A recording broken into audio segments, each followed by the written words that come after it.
Welcome to Ghost of a Podcast. I'm your host, Jessica Lanyadoo. I'm an astrologer, psychic medium, and animal communicator, and I'm going to give you your weekly horoscope and no bullshit mystical advice for living your very best life.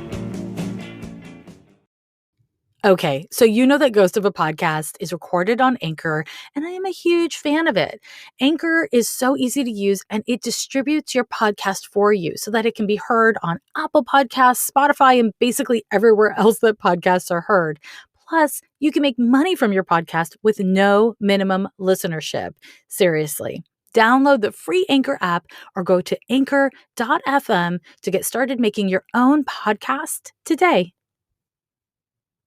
Welcome back to Ghost, the place for astrology, advice, and hopefully grounded perspective to live by. This week's question comes from Astrology for the Wrong Reasons, and she says, I'm a practicing astrologer and know better than to use astrology to create anxiety of the future for myself. However, I'm looking forward to my transits next year, which include the opening Saturn square to Saturn post-Saturn return.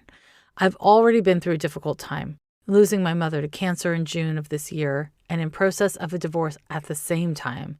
And I'm having a hard time looking forward to 2022 and this Saturn transit. Saturn square Saturn at previous times of my life has been associated with severe depressive episodes, and all I can feel is fear looking to 2022. What's your advice on how I might approach this difficult time from a more constructive perspective?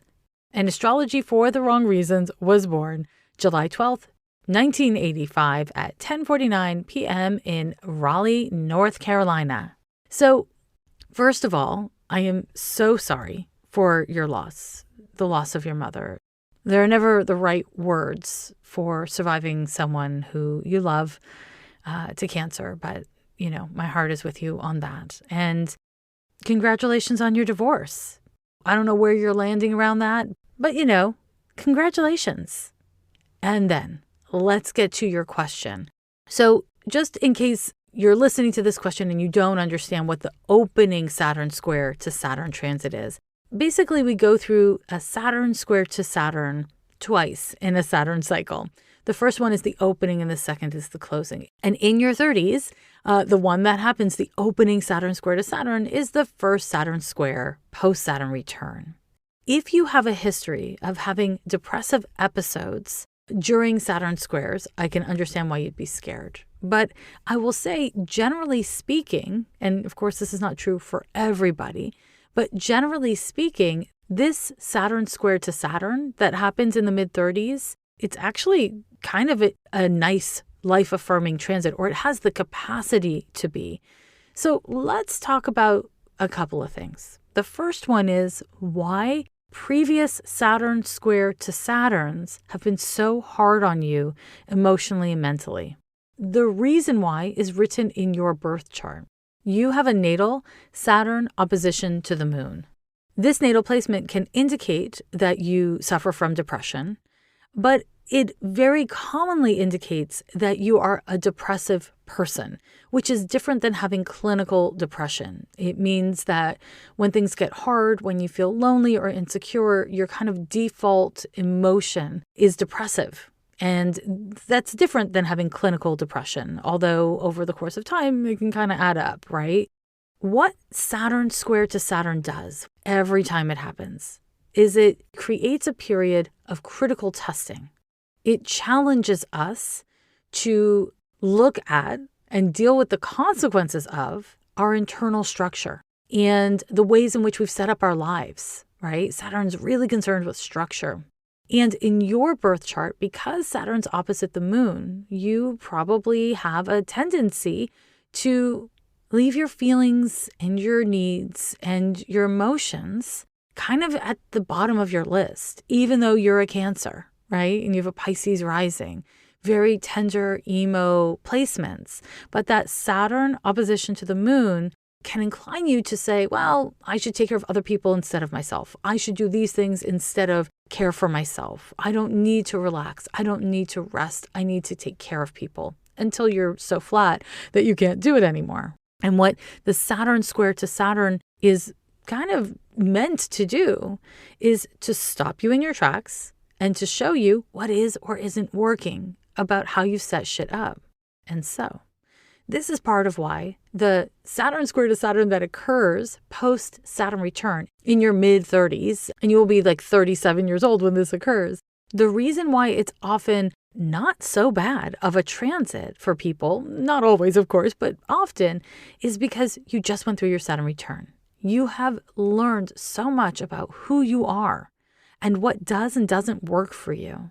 This is your first Saturn square as an adult from an astrological viewpoint, because the Saturn return occurs at around 29 years old, and it is when we become fully an adult. It's when we embody our Saturn for ourselves, or at least it's from an astrological perspective, when we have lived long enough to have separated from our childhood self, our parents, our community that we were raised in. We're no longer in a state of reacting to that all the time, but instead, yes, still reacting to that, but also having had enough lived experience to embody what we know of ourselves through lived experience.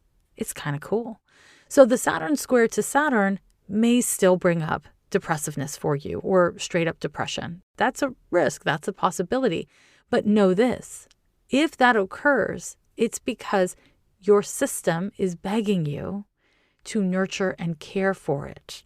That's hard, that's hard to do. And the reason why the Saturn square to Saturn occurs is to incite this kind of soul searching that feels like an existential crisis. The way I always think of Saturn squares is as a time of pruning. And if you've ever done any kind of gardening or farming, what we need to do is to recognize that in different seasons, at different times, certain things flourish and certain things don't. And if you're pruning something, you have to cut it all the way back.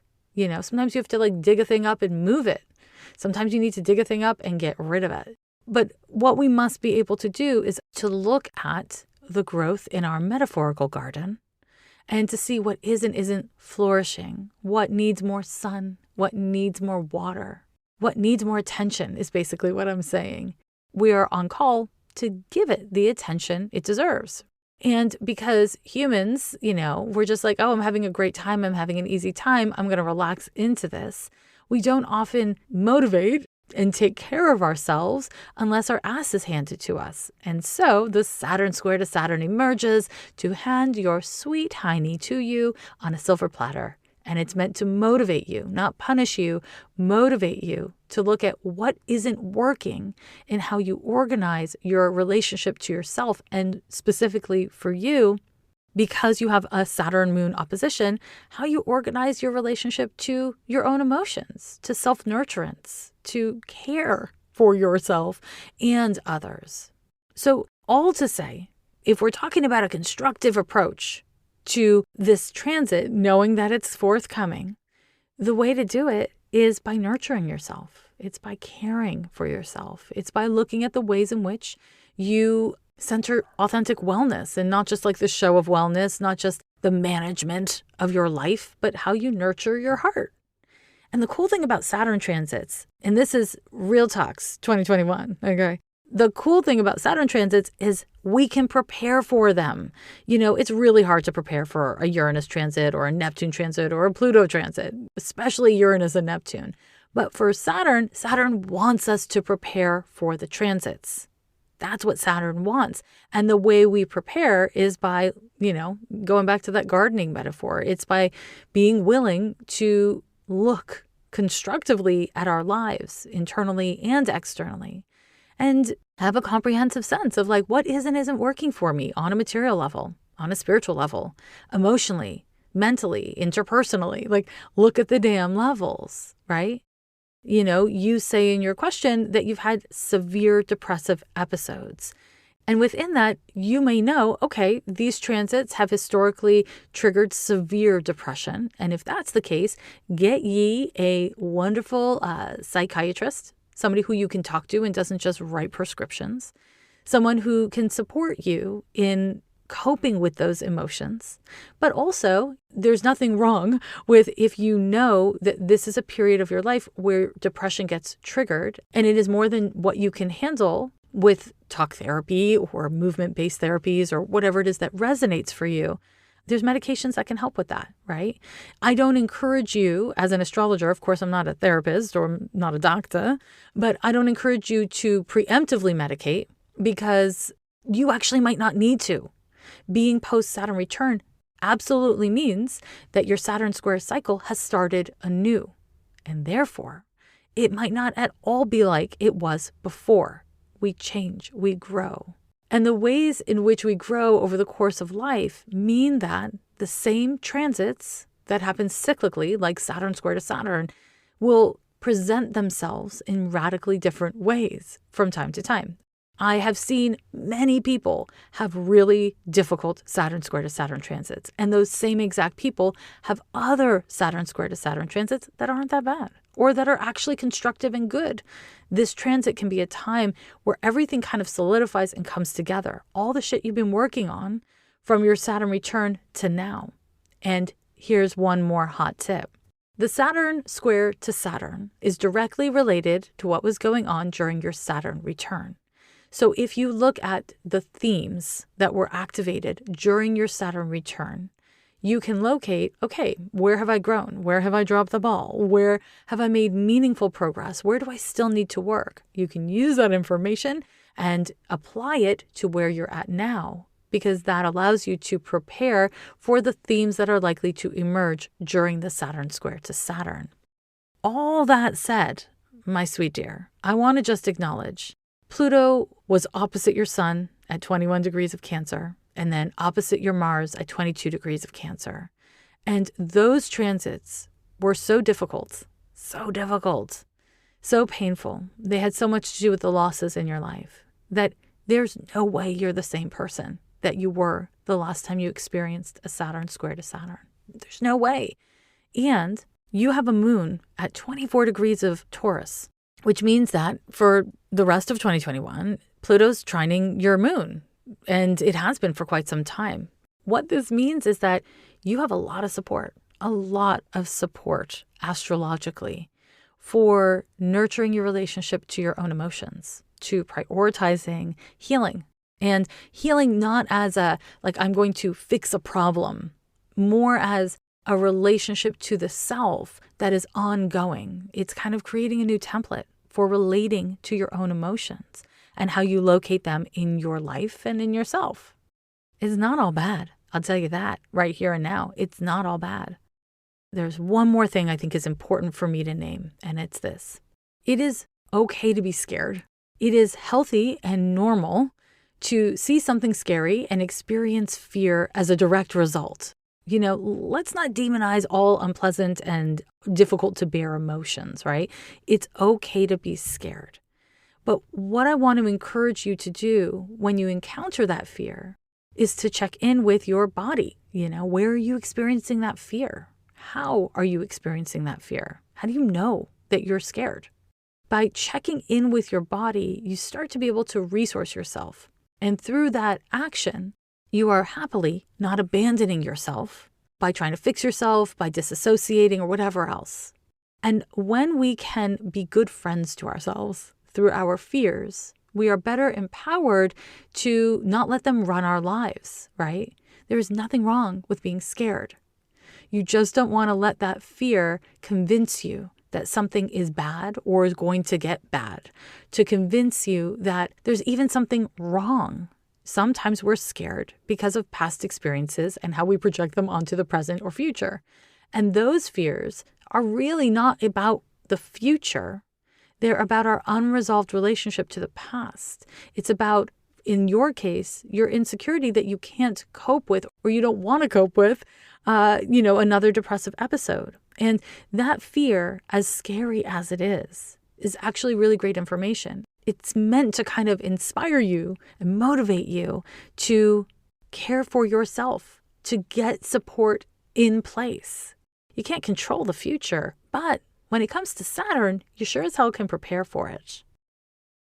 If you haven't tried Thrive Cosmetics yet, you absolutely should. In 2020, their Bigger Than Beauty mission dedicated 100% of profits from their moisture-enriched hand sanitizer to giving partner Black Women's Health Imperative, who's working to improve health for Black women and girls. And Thrive's clean beauty standards mean that their products are vegan and 100% cruelty-free, made without the use of parabens or sulfates. In 2021, I have had a fair amount of insomnia, not to brag, but Thrive's Brilliant Eye Brightener is my secret weapon for looking like I've gotten a good night's sleep. And their Liquid Lash Extensions mascara doesn't just look great, it actually supports longer, stronger, and healthier looking lashes over time. Visit thrivecosmetics.com/Lanyadoo for 15% off your first order. This is an exclusive offer you can only get here. That's Thrive, CAUSEMETICS.com/Lanyadoo for 15% off your first order. Do you like Ghost of a Podcast and want to make your own podcast? Let me tell you about Anchor. It's free, and there are creation tools that allow you to record and edit right from your phone or computer. And let me tell you, I'm a total technophobe, and this is really easy to use. If you've got an idea for a show with music, you can get started by downloading the free Anchor app or going to anchor.fm. If you need some inspiration, head over to blog.anchor.fm/music for some idea starters. The Black Fairy Godmother Foundation, founded by Simone Gordon, is a nonprofit organization created to help Black and Brown marginalized families. This foundation uses the power of networking and social media to connect families in need with people who can help. Visit theblackfairygodmother.info to get more information. Through their initiatives, you can adopt a family by sharing a fundraiser or wish list throughout your community and signal boosting on social media. You can also join the birthday fundraiser, where you use your birthday celebration to make a difference by choosing a fundraiser to promote among your friends and family. Contact the Black Fairy Godmother to receive a fundraiser assignment, learn more information, and support their work. I like free stuff. You like free stuff. And that is why, if you're an iOS user, you can go over to the App Store and get my free app, Tiny Spark. It's just like a little quickie tool to use to resource your intuition. I love it. It's cute and it's super accurate. Download Tiny Spark to your iOS device. It's free and in the App Store. Hey, darlings, let's get astrological. This week, we're looking at the astrology for September 19th through the 25th of 2021. And there's a lot to talk about. We're going to get right into it today because the week kicks off with a full moon, and I know how much you love a full moon. It's a full moon in Pisces, and it is exact at 4:55 p.m. Pacific time. So wherever you are in the world, adjust the time based on your time zone, and then might pop it into a different day. So we have a sun in Virgo opposite the moon in Pisces. And these two planets are at 28 degrees. So the sun's at 28 degrees of Virgo and the moon is at 28 degrees of Pisces.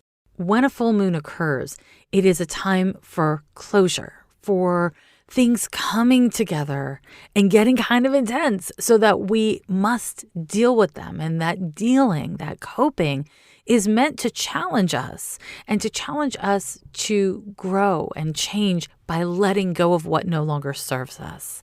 So it's a closure of a cycle. The cool thing about that is that it's a monthly reminder for our intentions, our willfulness, aka the sun, to be in conversation with our emotions, our feelings, our needs, and to be in the present time. Because we're talking now about the moon, and the moon can have a way of getting a little bit caught up in the past. So the full moon every month when it occurs is a great time for checking in with yourself.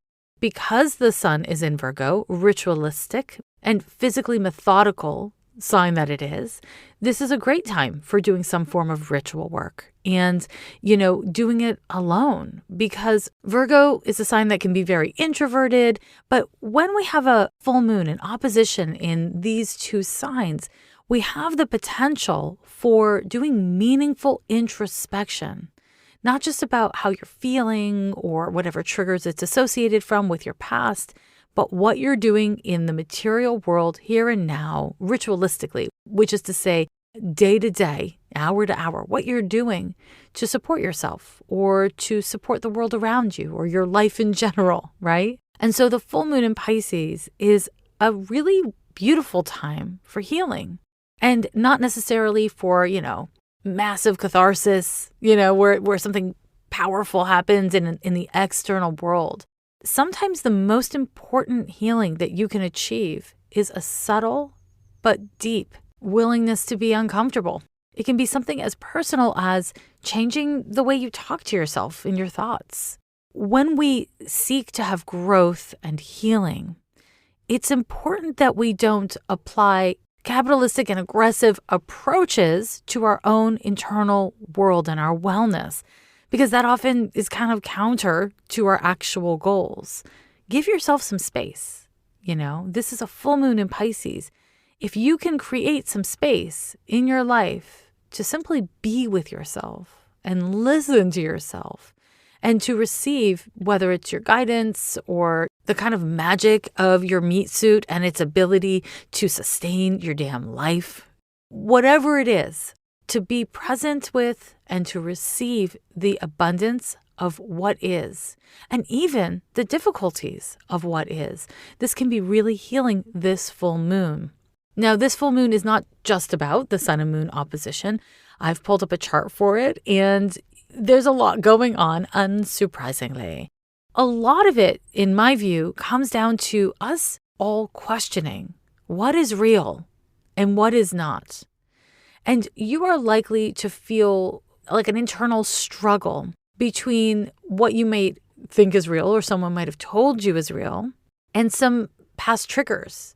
The shit that lives in our fight or flight mechanisms, the shit that lives in our deep memories, and even in our cells and our souls through inherited conditions and our ancestry.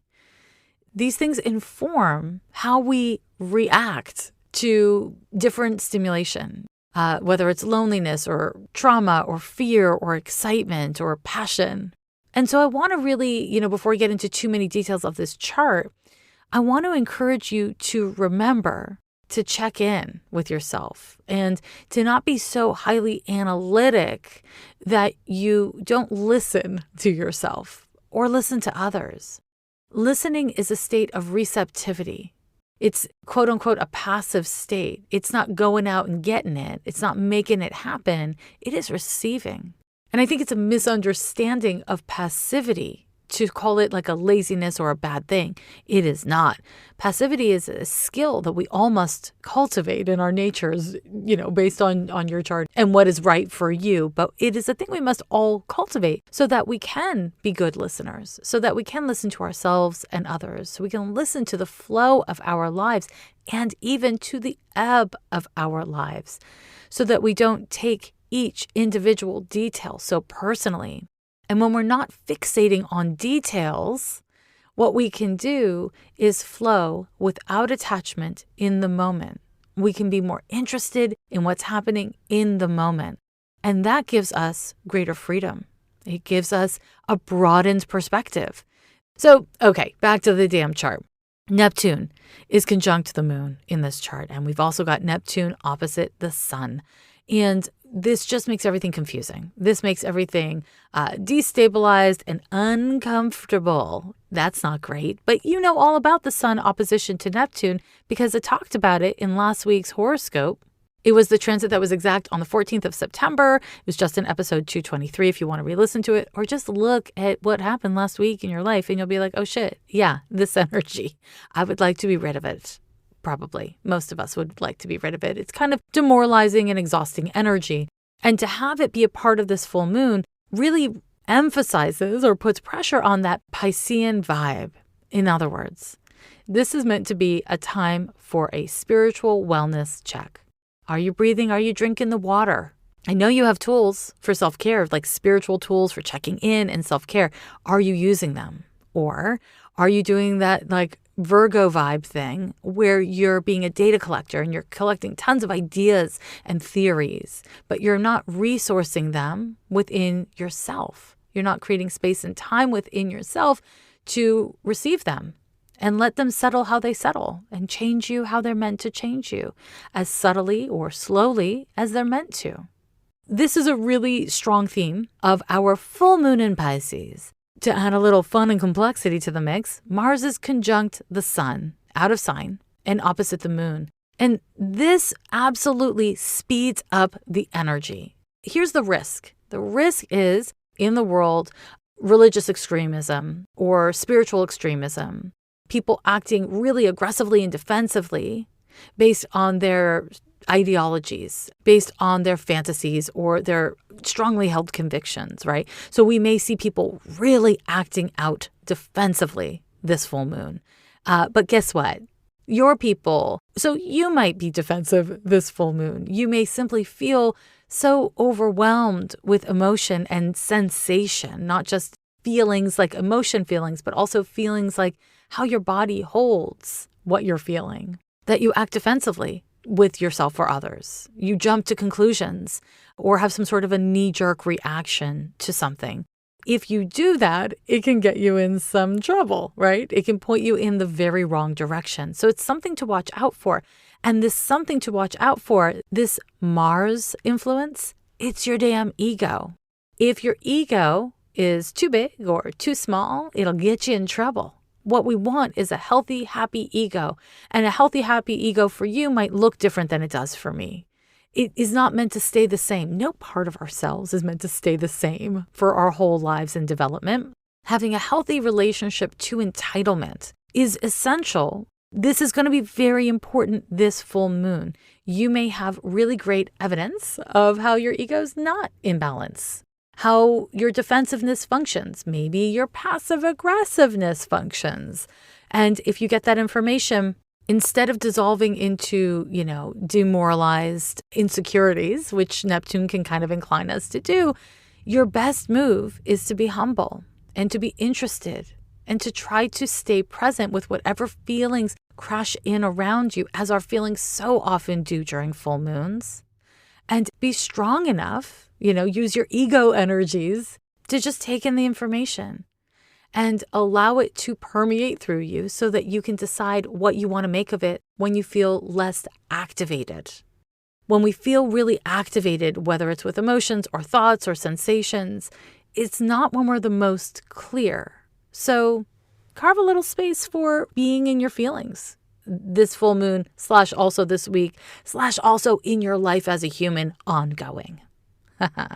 Okay, that's not all that's happening. We've got a beautiful grand trine, and it's happening between Saturn, Mars, and North Node. And I am really happy to report that because it stabilizes some of that Martian energy, and it fortifies our ability to make use of our ego in a healthy way. So if you have been feeling really entitled and you've been treating people like shit, or you've been taking more than your share, or ignoring your responsibilities and the needs of others, this can help you get in balance. This can help you get a little bit of perspective and be more humble. You don't have to take an apology tour. The best apology is changing your damn behavior, right? And on the flip side, if your ego has not been strong enough, if you've not been managing your wellness, asking for what you need, if you've been struggling to take up space, this full moon can be a time where you get really present with and clear about what isn't working in that. Because of this grand trine, you may be able to see a path forward to make changes. And again, they don't need to be massive. They don't need to be meteoric. A subtle change is a change. A tiny step of progress is still progress. So embrace yourself, bunnies. It's a nice thing to do. Now, we've got 2 more transits that are worth naming here in this chart. One, we have an exact transit from Mercury to Jupiter. It's a Mercury trine to Jupiter. It's exact at 3:53 p.m. on the 20th as well. Again, another indicator of flow, of the potential for us to figure out, to analyze, and to see clearly big picture stuff, and to be willing to see the perspective of others. And this particular transit is really helpful for all the stuff we're talking about, because Jupiter supports Mercury in being open-minded, in seeing other people's perspective, in being generous. This also makes it easier to explore ideas without attachment to them, right? And so we want to tap into all of these energies because they can be incredibly supportive. Unfortunately, we have a Mercury square to Pluto that's also active in this chart. And it is the last really important transit to the chart that I want to name for you. In the context of the full moon, this transit can unfortunately pretty easily empower you to obsess on things that are painful and to be passive aggressive in what you say to others and how you say it. There's what you say, there's how you say it. Watch both of those things this full moon, okay? There's a lot of indicators here for passive aggression. And unfortunately, because Mercury is in Libra, not the most direct communication sign, and square to Pluto, you may feel so entitled to just say everything that you're thinking or blame somebody for everything that's going on with you because that's how you feel. But it's not necessarily true. You really want to do investigation before you come to an assessment. This transit is likely to incline you to obsess on painful feelings and painful thoughts and painful memories even. This transit has a driving quality to it. And so if you apply this energy to healing, to excavating old wounds or old habits so that you can release them with the power and the energy of this beautiful full moon, then yay on you. I mean, for reals, this would be a chef's kiss use of this energy. However, if you're running around busy or you just are kind of going on autopilot, that will be very hard to do because this transit, like I said, it's pretty damn driving. So my advice to you is to really take a deep breath, to make serious considerations before you speak. If you want to cut a bitch, but you know that you kind of shouldn't, then watch your tone of voice because you may find that your feelings leak out. And I know I said that that was the last transit of this full moon chart that I wanted to tell you about, but it's not.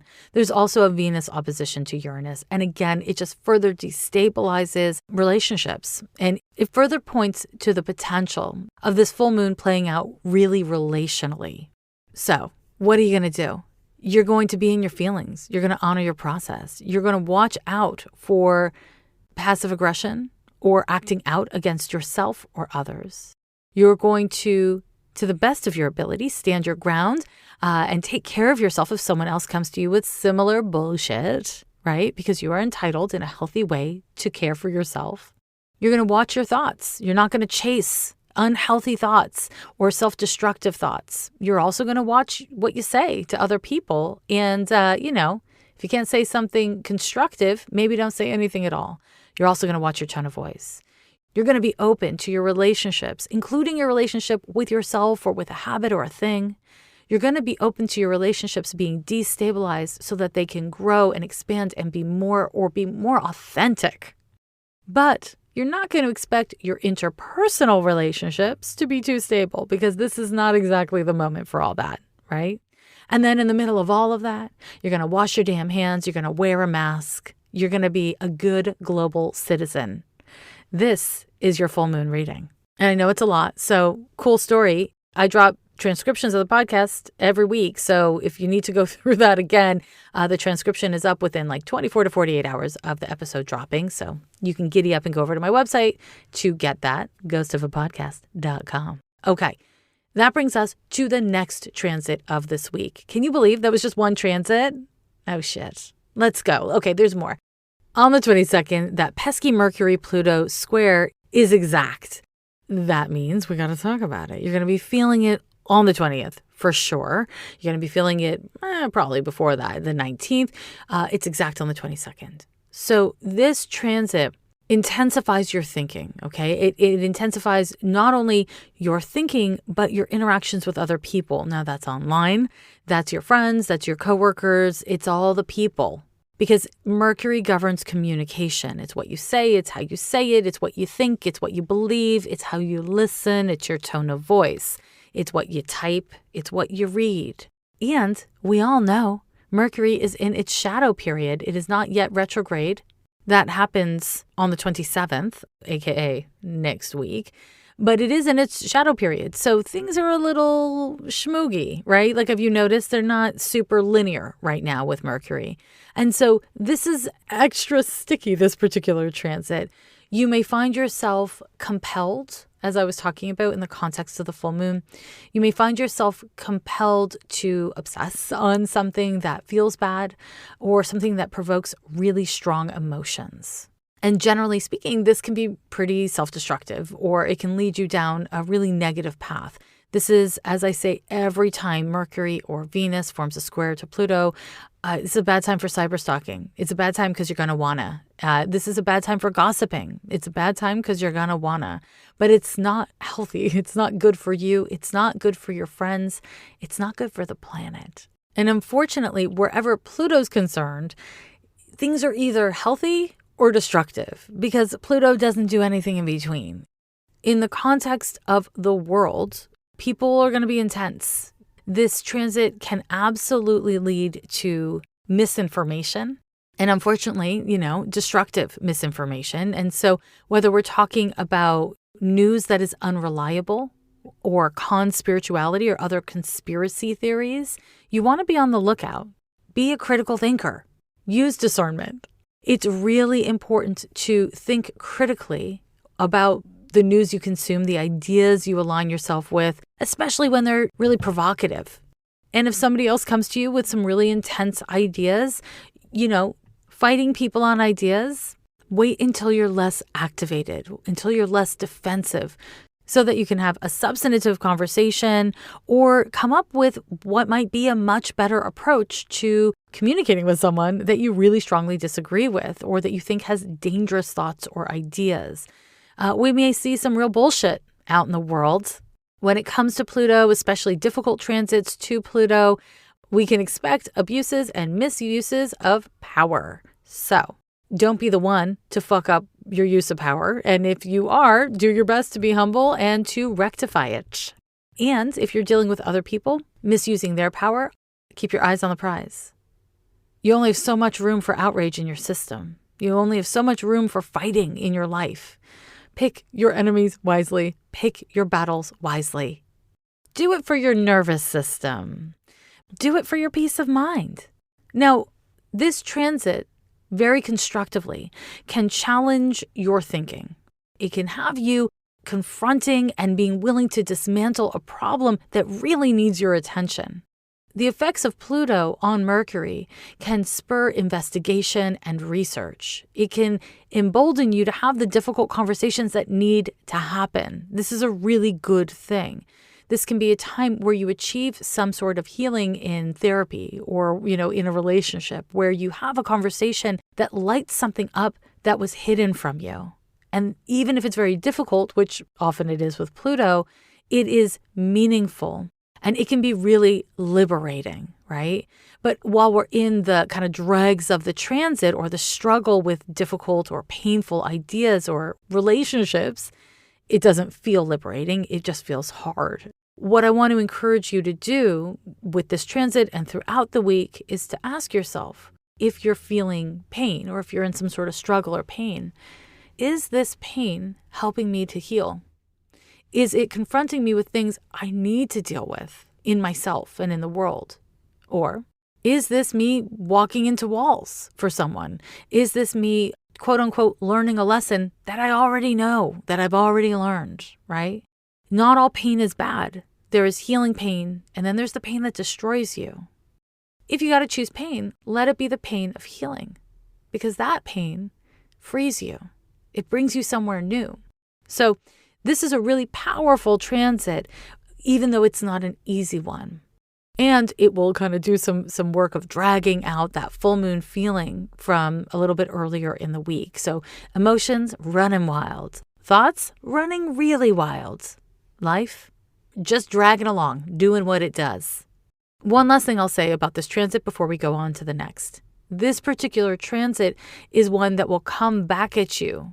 It has like a boomerang effect. So if you talk shit about people, if you come for someone, if you start shit, it will not go away with this transit. It will have a life of its own. So again, choose your battles wisely. And that brings us to the next transit of the week. On the 23rd, we have a Venus opposition to Uranus.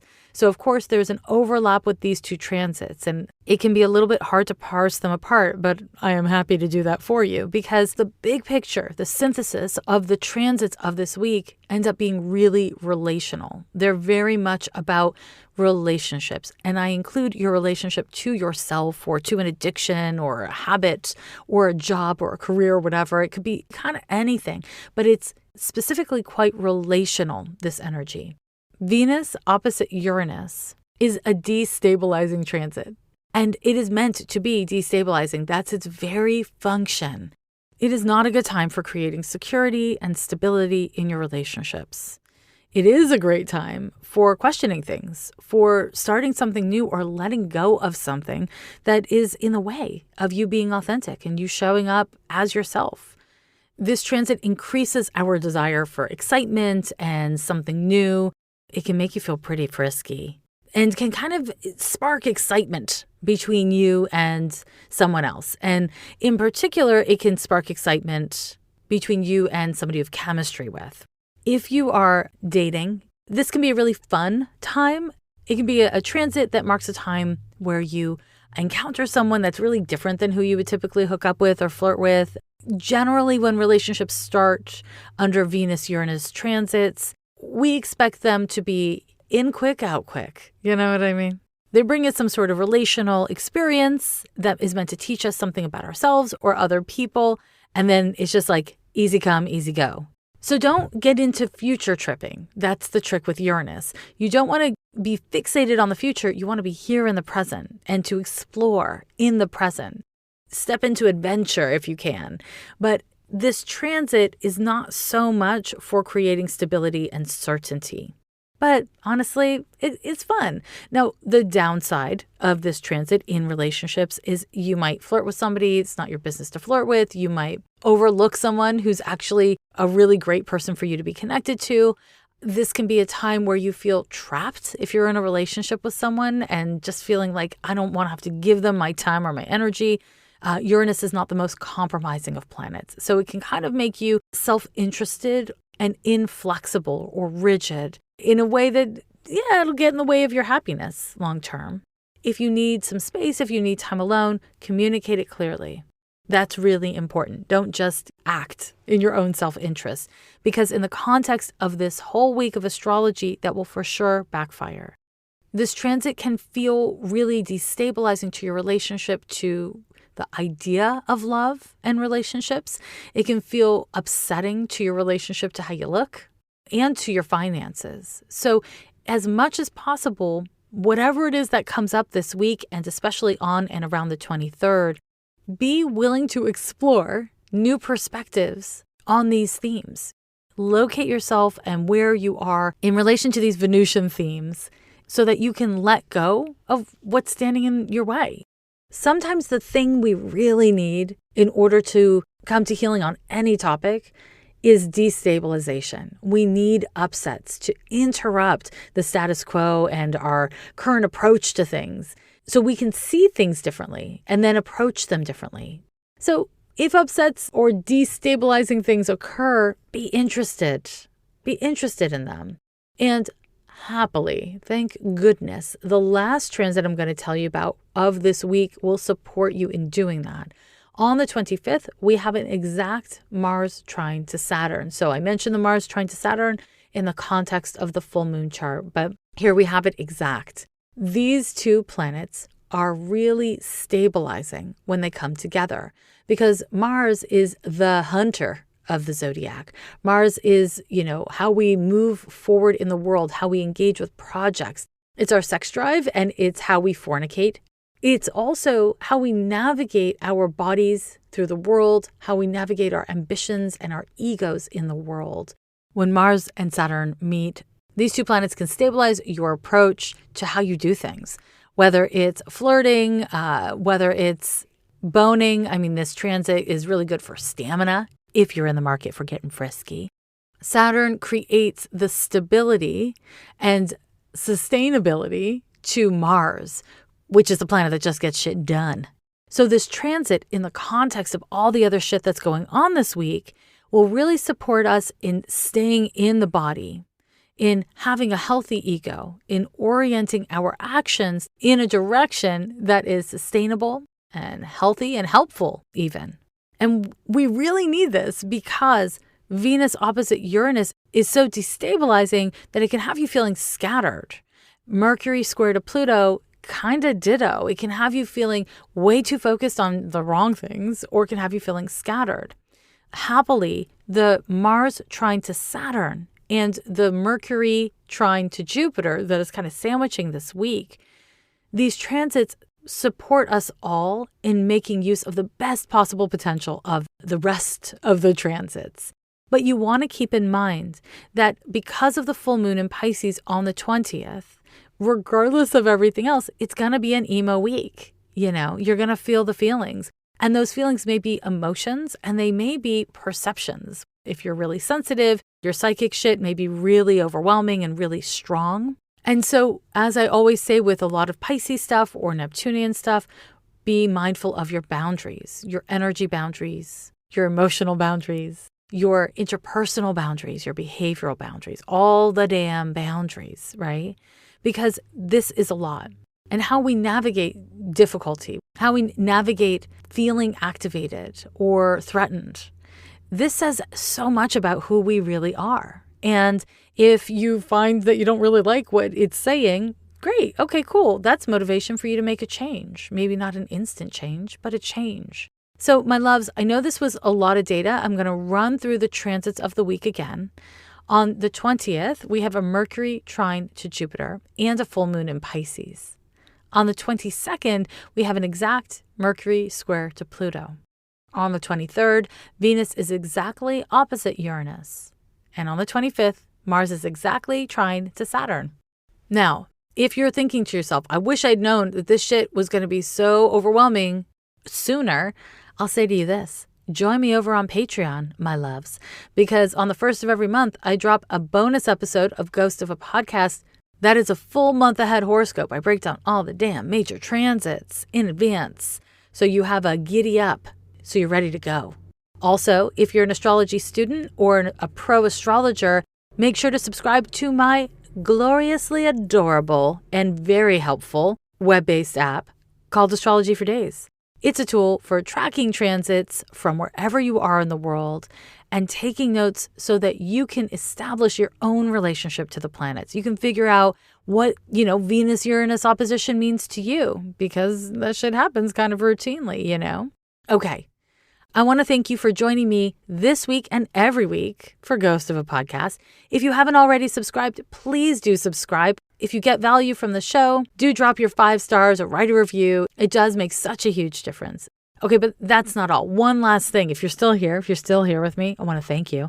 And I want to say this. On November 6th, I am teaching a class over at Astrology University on the 12th house. You want to learn about the 12th house with me because, I don't mean to brag. It's kind of a specialty. So yeah, join me there. The sign up link will be in show notes. Talk to you soon. Okay. Bye. Every year they say the end is near, but we're still here. Yeah, we're still here.